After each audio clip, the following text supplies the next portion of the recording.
Clasificación A. Apto para todo público.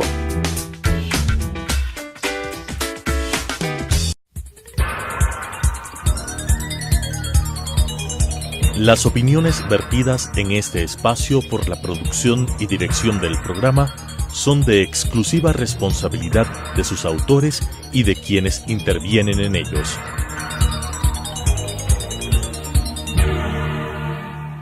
Telesucesos Canal 29 presenta Enfoques, pensamiento libre y crítico. Día a día buscaremos diferentes visiones para la comprensión de la realidad del tercer milenio. Enfoques, un espacio que une noticia, análisis y opinión.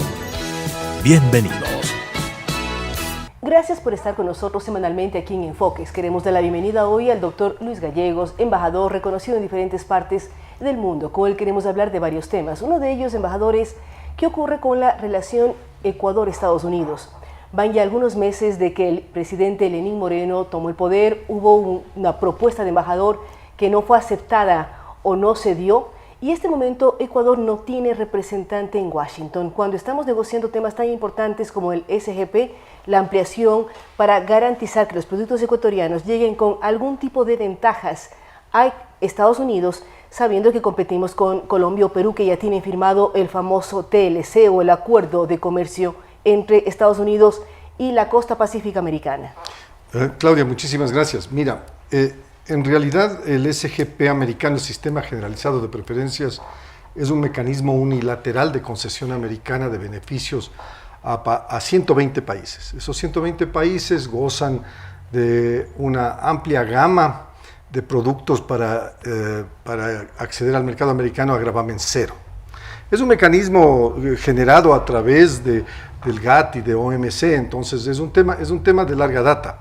Cada 2 años el Congreso tiene que renovarlo, tiene que aprobar una ley que lo renueva, y el presidente de los Estados Unidos, en este caso el presidente Trump, tiene que firmarlo. Se hace un análisis respecto a los criterios de elegibilidad, se llaman, si uno es sujeto a que le den estas concesiones. Analizan el listado de países para ver si se mantienen o no se mantienen. Sí, y cuál ha sido la relación comercial del país con Estados Unidos. En el último informe del día de ayer, Estados Unidos marca nuevamente la preocupación de que el Ecuador no está cumpliendo con los laudos arbitrales parciales en los casos que tiene con empresas americanas.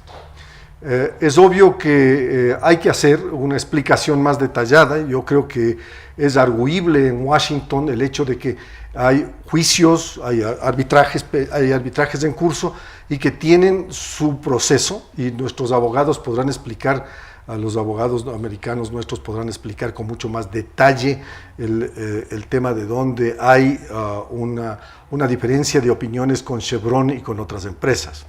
Yo creo que hay que hacer un gran esfuerzo en Washington, y esto es más allá de la embajada. La embajada, como tú sabes, está a cargo de un magnífico funcionario, Andrés Montalvo. Él es encargado de negocios. En este momento, como tú decías, no hay embajador. No hay embajador. Espero que el gobierno haya propuesto otro nombre, no conozco. Pero los Estados Unidos normalmente toma 30 días para aceptar un embajador. En esos 30 días, de todas maneras, de pedirlo hoy, 30 días son diciembre, Navidades, por lo tanto el embajador ecuatoriano no llegaría sino hasta estaría en enero. En enero. El problema que tenemos es que hay mucha preocupación de ciertos sectores, entre los cuales me encuentro yo, de que Estados Unidos excluya al Ecuador. No le conceda las preferencias al Ecuador. Usted habla del tema de laudos arbitrales, reclamos además no solamente de empresas norteamericanas hacia Ecuador, sino a la inversa, como el caso que mencionaba de Chevron Texaco.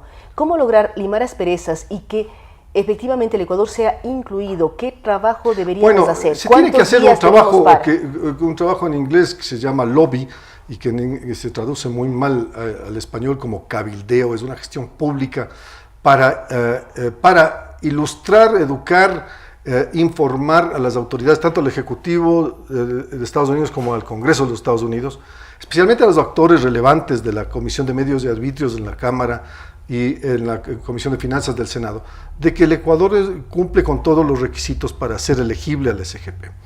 ¿Qué pasa si el SGP no es el mecanismo de mayor importancia para el ingreso de productos ecuatorianos? El Ecuador ingresa con prácticamente 70% de su producción al mercado americano bajo el concepto de la nación más favorecida, que es la general para todos los países.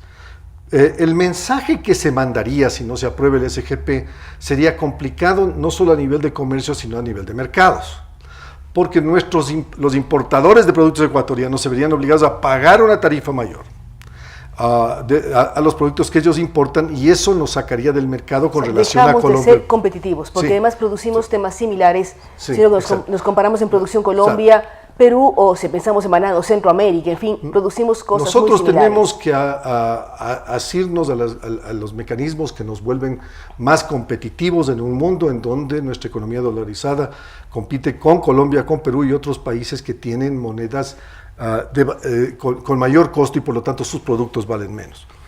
Yo creo que también es necesario acotar que, claro, hay problemas con Estados Unidos en muchas áreas, entre ellas pues el tema del señor Assange, que está en todos los periódicos últimamente, y en donde se cita que está en la Embajada del Ecuador en Londres, está haciendo cada vez más bulla en Estados Unidos. Ahora, sí, el señor Assange, ¿cuál debería ser diplomáticamente hablando la posición de Ecuador frente al señor Assange? Ya lleva años en la embajada, hay ya una sentencia en Suecia, tiene problemas con el Reino Unido, o hay un análisis en Suecia, pero el problema básicamente es con el Reino Unido por no cumplir las normativas que tenía que estar.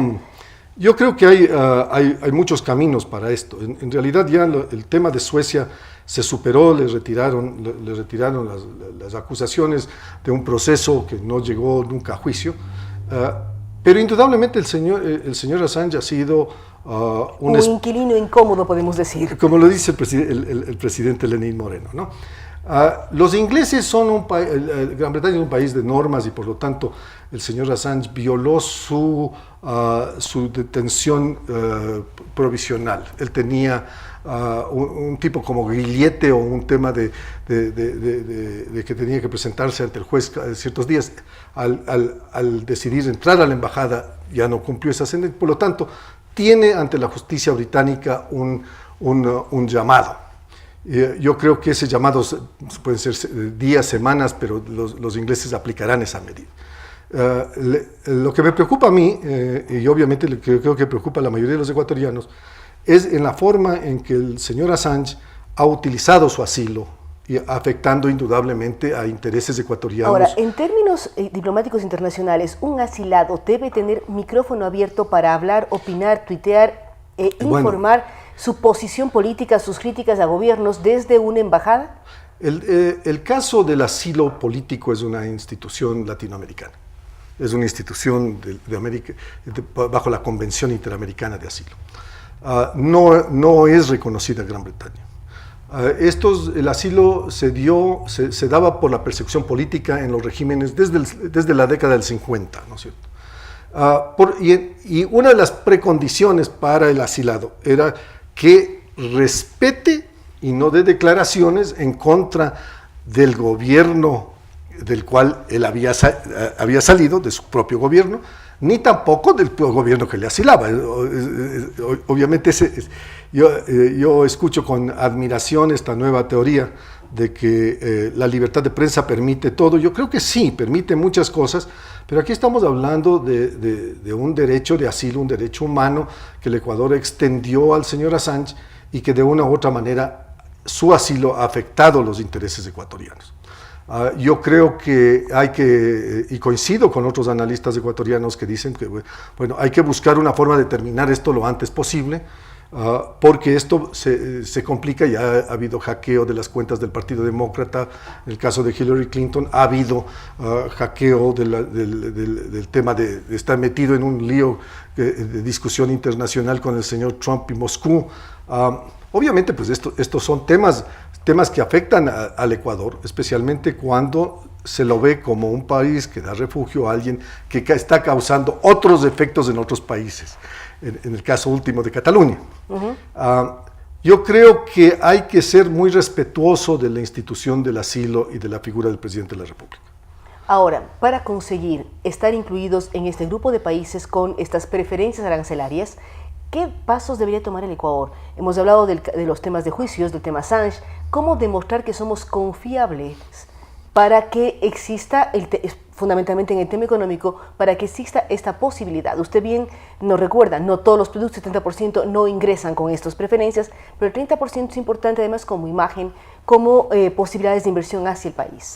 Bueno, yo creo que hay que, nosotros habíamos sugerido desde el mes de febrero, increíblemente desde el gobierno anterior, que se iniciara un proceso de cabildeo con los actores, porque prácticamente veíamos una ausencia del Ecuador en el tema Congreso, en el tema del Ejecutivo, explicando esto. También yo debo ser crítico del sector de la empresa privada, porque en muchos de los casos la empresa privada puede ir a sus pares en Estados Unidos, puede hablar con las cámaras. No necesariamente es el gobierno. No, tiene que ser una combinación ideal, es público-privada, pero la empresa privada tiene que defender sus intereses, tiene que ir allá. La empresa privada está blindada de contestar preguntas respecto a arbitrajes, porque no tiene por qué saberlo, no tiene por qué saberlo los señores. Ellos son hombres de negocios que hacen negocios y por lo tanto tienen pares americanos. Esos importadores americanos o esos exportadores americanos al Ecuador son un valioso recurso para poder hacer ese cabildeo, porque ellos tienen también lobbies o firmas de lobbies en el Congreso que nos puede ayudar. Mira, para aprobar el SGP se necesitan aproximadamente 220 votos en la Cámara y más de 50 senadores. Por lo tanto, hay que hacerlo estratégicamente y no es que al Ecuador en este momento le sobren recursos, el Estado no los tiene. No nos sobra ni recursos ni tiempo, además. Bueno, en este momento ya estamos a un mes de esto. Yo creo que las señales de alertas que han dado tanto en Washington, la administración americana, como el embajador Chapman aquí, dan para preocuparse, ¿no? Una cosa es pecar por omisión. O sea, esto va a salir porque va a salir, nos han dicho que va a salir.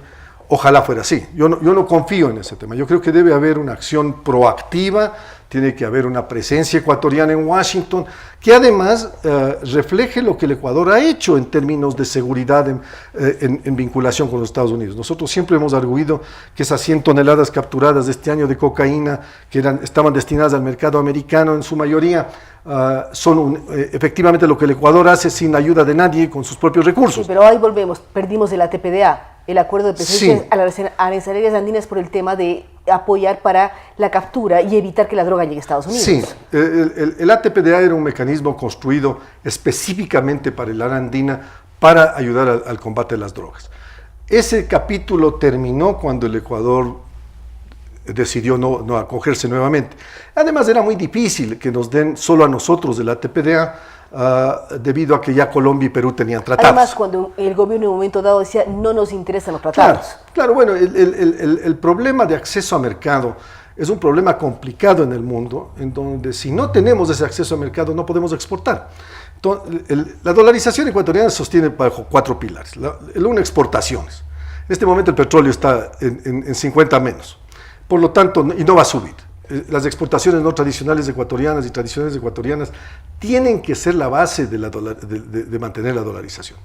El segundo, remesas de personas que están en el exterior y que mandan a sus familias, pero también que hacían inversiones inmobiliarias en muchos casos para dejar a sus hijos y que hoy se ven con el temor de la famosa ley bueno, ese está dentro de la consulta, en teoría esperamos que eso funcione. El tercero, indudablemente, es inversión extranjera directa. Es difícil obtener inversión extranjera directa habiendo denunciado todos los tratados de inversión. Por lo menos el mensaje es difícil. Y un tratado de inversión con países toma tiempo. No es un tema fácil. El modelo ecuatoriano que entiendo han elaborado tiene debería solamente tener un añadido, que es cuál es la diferencia de solución de controversias, porque allí está el centro de la discusión. El Ecuador constitucionalmente eliminó los sistemas de arbitraje internacionales y por lo tanto cree en arbitrajes regionales. Ese es un tema de debate en todos los países con los cuales, de más de 20 países con los cuales teníamos tratados de protección de inversiones. Y el último, pues, es deuda externa. Entonces nosotros tenemos acceso a capitales en la bolsa, con expediciones de bonos, y tenemos... Pero cuando vemos ayer lo que igual publicaban los medios a nivel nacional e internacional, cuando hacían la comparación Bloomberg con Venezuela, sí, Venezuela entró en default, sí, eso me y preocupó nos mucho. dicen que el siguiente país en entrar podría ser Ecuador. Sí, después del Líbano, el Ecuador estaba en segundo lugar. Yo creo que hay una preocupación indudablemente respecto a esto y a la situación económica ecuatoriana. Pero yo he estado lo suficientemente, tantos años en esto y con la suficiente experiencia para decir que es necesario aclarar. O sea, por eso es la importancia del embajador. El embajador en Washington especialmente tiene que llegar a ciertos niveles, puede acceder a ciertos niveles de decisión que el personal menor de una embajada no puede. Y muchas veces no le recibe un senador, no le recibe un los asesores, no el decisor como tal. No puede hablar con subsecretarios, no puede hablar con secretarios. Entonces, por lo tanto, la presencia de un embajador es importante porque ese es el camino. Pero el tiempo, como usted bien nos recordaba, no nos da, porque al menos son 30 días para el nombramiento. ¿Cómo actuar como empresa privada, como país? No podemos esperar que las cosas vayan bien. Bueno, yo creo que en este momento estamos 22 de noviembre para cortar el tema. En 30 días debería definirse en el Congreso. O sea, antes del receso de Navidad tendría que aprobarse el sistema del SGP. Hay una coalición importante de países que está empujando esto. Hay una coalición importante de empresas americanas, 350 han presentado sus solicitudes. Todo eso está caminando para que haya una consideración por parte del Congreso de aprobarlo, ¿no es cierto? Si no se lo aprueba, porque la agenda del Congreso americano lo permite, ocurre un fenómeno muy normal, y es que se posterga la aprobación hasta enero o febrero, pero se reembolsa a los importadores americanos, que son los que pagan esas tarifas.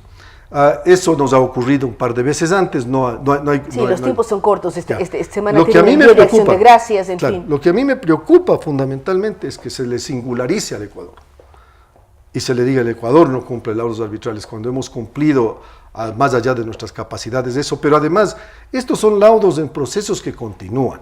Es arguible, es defendible y explicable. Yo creo que también es necesario explicar qué es lo que hace el Ecuador, por ejemplo, en el tema de drogas que acabamos de hablar.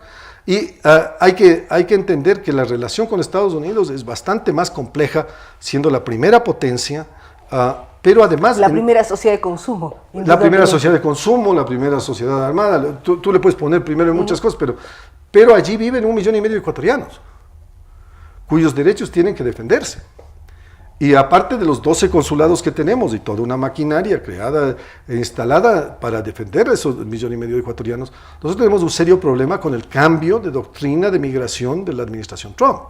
Por lo tanto, a mí me preocupa más el factor humano en este momento, porque tiene que establecer, acaban de levantar el TPS de Nicaragua, acaban de levantar el TPS, que nosotros nunca hemos tenido, de Haití. ¿Qué significa el TPS? El TPS es una concesión por algún acto, en el caso de Nicaragua era por el terremoto, perdón, por el huracán, en caso de Haití pues también fue por el huracán. Entonces, cientos de miles de migrantes están en Estados Unidos. Creo que haitianos son como 60,000 familias haitianas.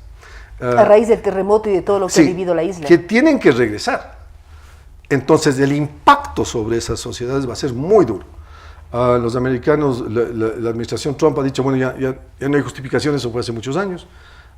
Y obviamente, pues para nosotros, que además hay una acción agresiva contra los migrantes no documentados que están deportándose de Estados Unidos, nosotros sí tenemos un buen número en cientos de miles. No sé cuántos sean exactamente del 1,5 millones de ecuatorianos. Hay otros cálculos recientes de que acabo de leer 1.200.000, sí, pero esos 1.200.000 es porque se han nacionalizado. Porque están con documentos y están censados, por decirlo así. Pero hay un buen número de ellos que no son documentados. Esa es una preocupación humana que me preocupa mucho. Yo sé que la Cancillería tiene una serie de programas para esto, pero hay que hacer, el activismo se hace allá, no cuando vienen acá. Ya cuando vienen acá están deportados, ¿no? Y hay que atenderlos, hay que darles trabajo, hay que tratar de asimilarlos. Pero la economía ecuatoriana, que se encuentra en una situación bastante crítica, se vería aún más afectada si hay una expulsión en este tema. Claro, el más afectado por todas estas medidas migratorias es México y son los países centroamericanos.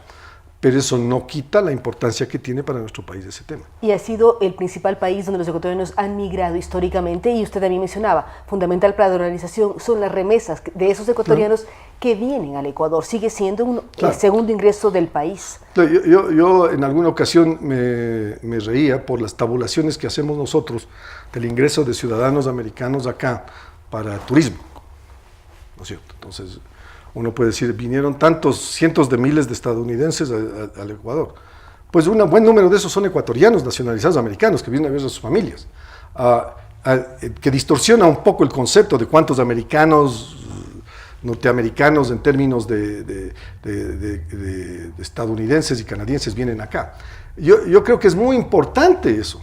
O sea, el apoyo a la economía ecuatoriana que dan esas comunidades es supremamente importante. ¿Y cómo debería apoyarse a esas comunidades? Porque además, si analizamos los mapas electorales de los propios Estados Unidos, tenemos ecuatorianos o hijos de ecuatorianos que empiezan a candidatizarse, ya sea en New Jersey, en California, en Nueva York, y empiezan a ser activos políticamente hablando. Bueno, yo conozco un buen número de ellos, que han sido legisladores de los estados de Nueva York. Yo conozco algunos de ellos. O concejales, o en los municipios.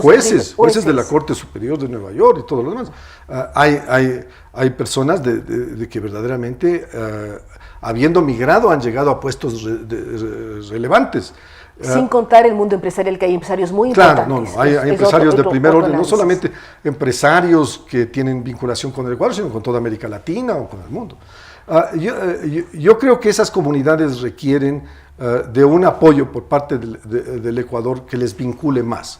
O sea, nosotros teníamos al inicio el tema de las casas de Ecuador, que veo que ha desaparecido. Ese era un buen mecanismo para mantener la educación de los hijos, para entrenar a las personas, para darles conocimientos de computación, empresariado y lo demás.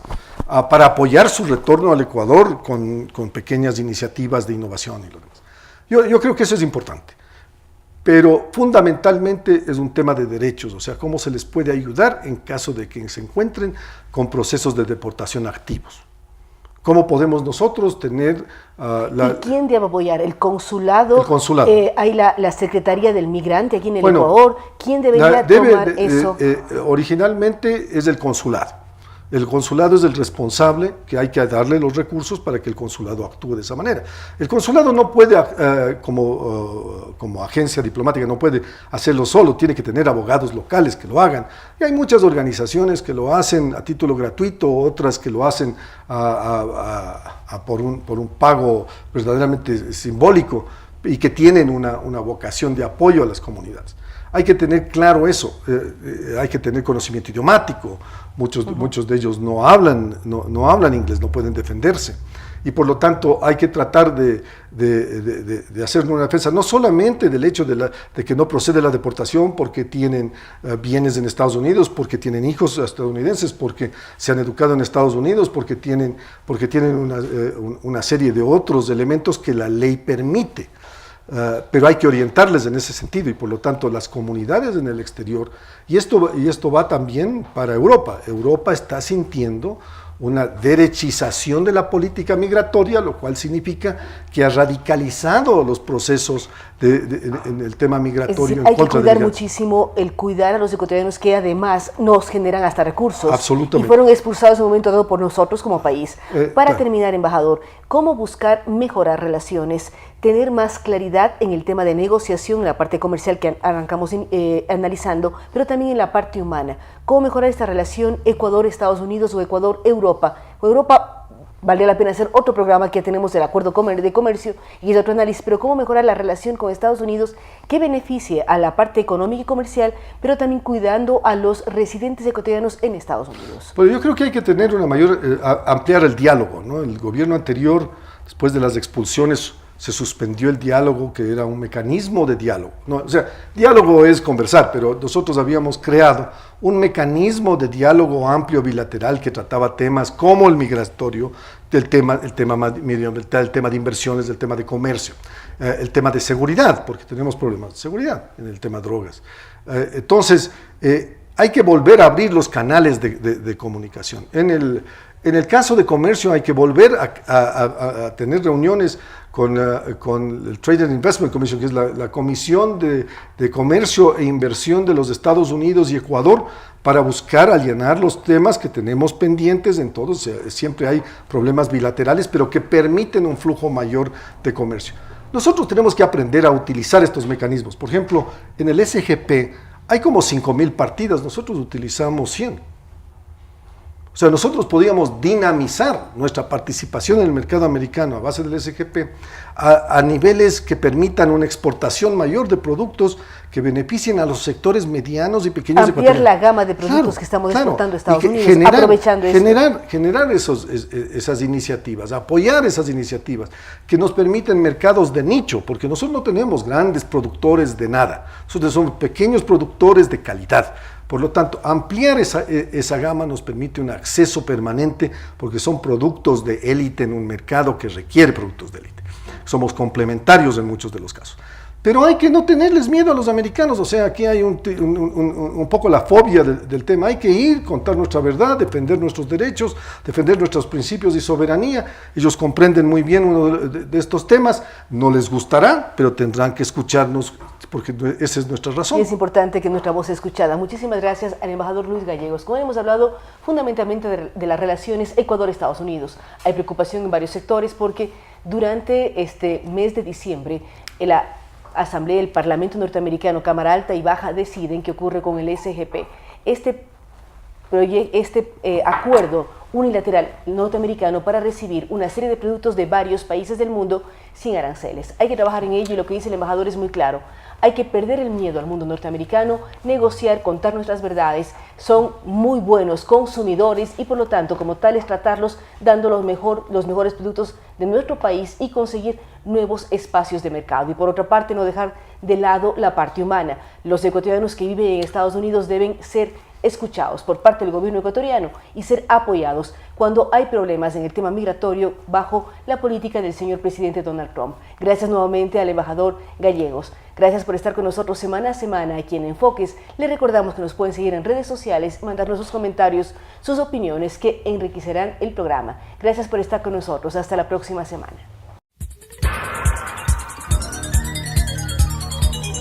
Las opiniones vertidas en este espacio por la producción y dirección del programa son de exclusiva responsabilidad de sus autores y de quienes intervienen en ellos.